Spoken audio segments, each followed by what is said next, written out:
devant. Donc Rabbeinu, il a dit, je pars, j'avance devant vous.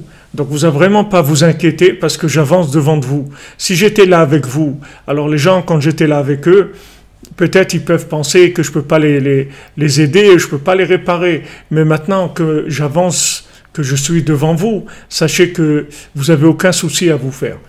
Alors une fois, Rabbeinu, il avait un élève qui s'appelait Rav Chaikel. Rav Chaikel, il a demandé à Rabbeinu, il dit, je veux voir un mort.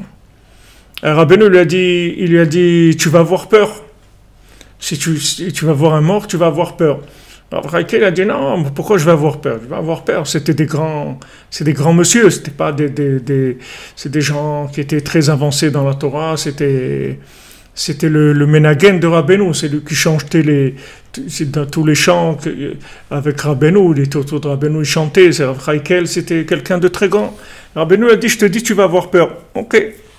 Il a insisté, Rabbeinu lui a dit, ok. Alors Rabbeinu lui a montré un mort.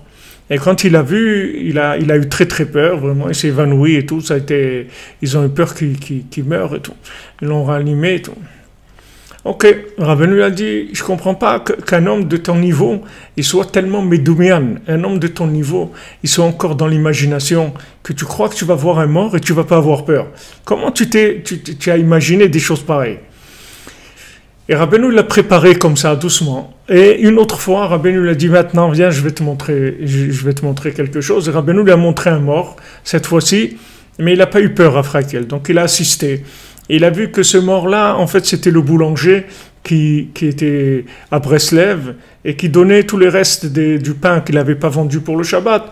Il les donnait aux Breslevers Motzei Shabbat pour Malev et Malka. Il leur faisait un prix et il leur donnait les pains qu'il n'avait pas vendus.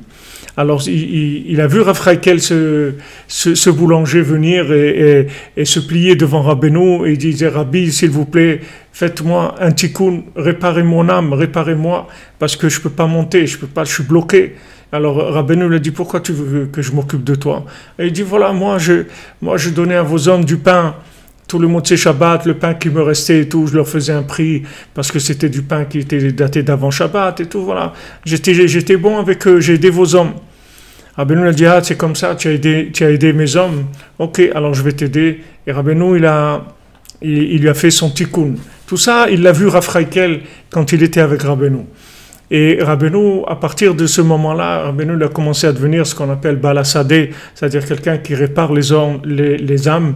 Et Rabbeinu, quand ils écoutaient des fois à sa chambre, ils entendaient des foules de dizaines de milliers de gens qui parlaient dans la chambre de Rabbeinu. Parce que des fois, Rabbeinu, il avait des dizaines de milliers d'âmes dans sa chambre. Et il était en train de les réparer. Il était en train de réparer les unes après les autres. Donc Rabbeinu, il marche devant nous. Il s'occupe de nous. Mordechai, c'est Mardéror, il va s'occuper de nous, c'est-à-dire qu'il s'occupe de nous, et il va s'occuper de nous, et il va jamais nous lâcher. Il va lâcher personne, en fin de compte, puisque Rabbeinu va réparer le monde entier. Il est venu pour ça. Donc il n'y a pas de souci, il n'y a rien à craindre, il faut juste avancer, c'est tout. Et essayer de faire ce que Rabbeinu nous dit de faire. Et quand on a le mérite comme ça, de se lever à Chatzot, d'être une équipe, une armée comme ça, il faut vraiment être fier d'avoir été choisi par Rabbeinu pour faire des choses comme ça.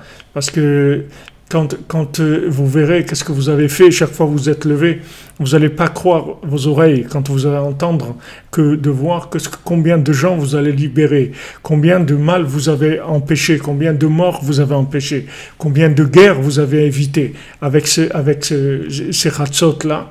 Puisque Rabbeinu dit que de la même manière que la première Géoula, la délivrance d'Égypte, elle était à Chatzot, alors la Géoula Harona, la dernière délivrance, elle se fera grâce aux gens qui se lèvent à Chatzot. Donc